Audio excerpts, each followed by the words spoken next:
wrong with you. Elton John, Brandy Carlisle, thank you so much for your time. Now, you've just announced a brand new album, the title single, Who Believes in Angels. Can you kind of tell me how the collaboration came about? I've always wanted to make a record with Brandy ever since I've known her. This time seemed right when the tour was finished, and that was put to bed. It finished in July, and we went in the studio in October.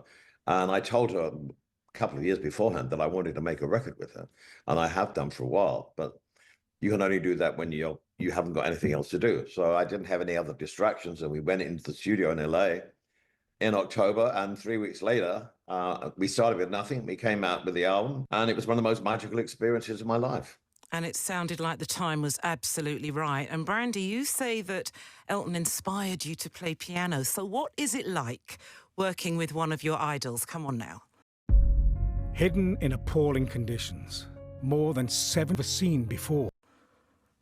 I mean, it's so unbelievably surreal and such an understatement about Elton inspiring me to play piano. I mean, I discovered Elton John and Bernie Taupin when I was 11 years old, and it altered the course of my entire life. It wasn't just piano or even songwriting. It was all of it, even my worldview. But to make an album with Elton just feels kind of mystical and surreal. And while it was happening, thank God it was moving so quickly because of how he is, that I didn't really have time to sit down and be scared, but it felt existential to me, and still does. Adrenaline kicks in and you've just got to get on with it, haven't you?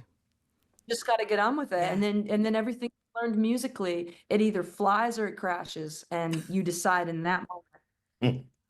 One of the things that I did pick up from the album was a theme of inspirations. Little Richard, Laura Nyro, John Martin. How would you describe them slotting into the album, those tributes and inspirations? Bernie came up with the Laura Nyro track, which ended up to be the first track on the album.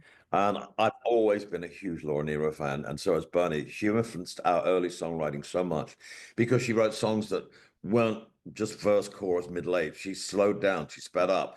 She had coders at the end. And so the odd thing about it, we recorded the track, and which includes a bit of Eli's Coming, one of our most famous songs. And I always think she's been forgotten a bit like Leon Russell. So we did this song, and it just blew our mind because it just came, and it was so explosive the way it was done. And then Brandy phoned me that night from the car to say, you won't believe this, but it was Laura Nyro's birthday today. Oh, wow. Yeah. It was really mystical in that way. You know, when you're writing lyrics for Elton John, an Elton John album or an Elton John and Brandy Carlisle album, when you're writing lyrics, you're doing a lot of preliminary thinking about Elton, what Elton loves, who he admires, how he's impacted the world in ways that he doesn't really want to slow down and think about. And in this case, Bernie was doing that kind of preliminarily with Laura Nyro and with Little Richard's Bible. And I was doing it, but I was doing it more as it pertained to me and Elton's relationship. Okay. So both themes made it onto this record, and it's, I think, really important. And the Little Richard song, it was mixed on his birthday. I mean, it was such a do-do-do-do moment. I discovered both birthdays. I couldn't believe how that was. It sounded as well like there was a bit more of a musical connection, if I were to say an emotional connection with these artists and the songs being mixed on their birthdays. It almost as though it was planned, but not planned. It was like a higher being planned it. It was, yeah, exactly. And that's how, for me, the whole album sounds. It was planned because we decided to do it. But when we went in there with the four of us, we had no idea. I had an idea that I wanted to sound powerful and energized. And I wanted Brandy to stretch out more on her vocals and write songs that would do that. And she did. I mean, Swing for the Fences is another thing, and The Riverman. So I wanted to challenge her, but I really wanted to challenge myself by making a record. It helped by having different musicians. I usually go in the studio with my band, and I have done for quite a lot of my life, and they've been incredible. But with this album, we changed track, and we had Pino Palladino on bass, Andrew Watt on guitar, and Chad Smith from the Red Hot Chili Peppers on drums, Brandy also on acoustic guitar, and me on piano, and Josh Klinghoffer, from the Chili keyboard Peppers player from Chili Peppers and doing Pearl Jam. doing synthesizer. Yeah. And so there were just five of us in Sunset Sound, and it just came about. It started off bumpily because I had a lot of self-doubt, and I know what I wanted, but I didn't know how we were going to get it. And that energy, sometimes, you know, bands like The Who and the Rolling Stones, they have this energy, and it comes from the fact that there's a lot of antagonism. And then to start with, there was a lot of antagonism because I was in a bad place. I was tired. I was irritable. I was full of self-doubt. And I put everyone through the ringer for the first 5 days. And then when I got that sorted out, and we've done 2 or 3 tracks, and I knew we were on the right path, I completely relaxed, and it was just no problem after that. But it took 2 or 3 tracks like Laura Nero, Little Richard, and Swing for the Fences. Swing for the Fences. Those were big turning points. Yeah, it was, and they're all up-tempo songs. And Yeah. you know, for a piano player, I don't really write that many up-tempo songs, and nor does Brandy. So I was so thrilled. Here we have 3 up-tempo songs, which people won't expect us to write. Okay. And it just works. It just absolutely works. Now, Brandy, you do a solo, You Without Me. Sounds absolutely beautiful. Elton, your last track on the album is your solo, When This World Is Done With Me. Now, I don't think the world could ever be done with Elton John. I mean, come on, your catalogue just goes on and on and on. We'll never be done with you.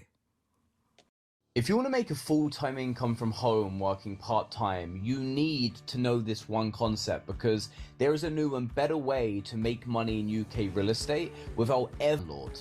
You never. No, but it's about death and mortality.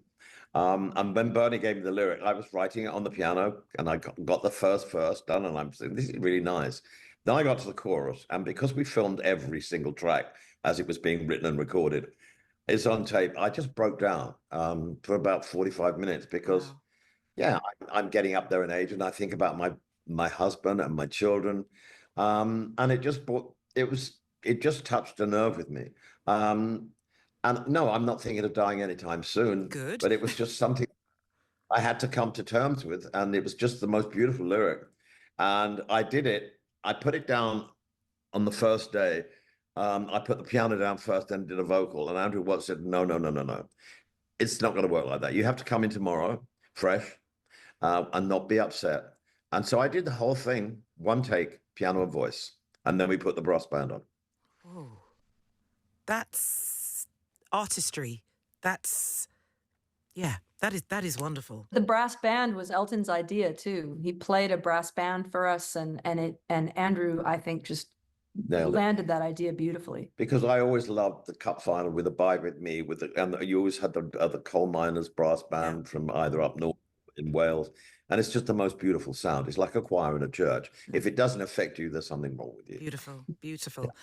Elton, I just need to talk to you about the documentary, Never Too Late. We see you and David at the kitchen table, and you're putting together a radio show, so I just need to know, would you consider coming into Smooth next time you're in the UK and just come in the studio with me and let's just have a jam session?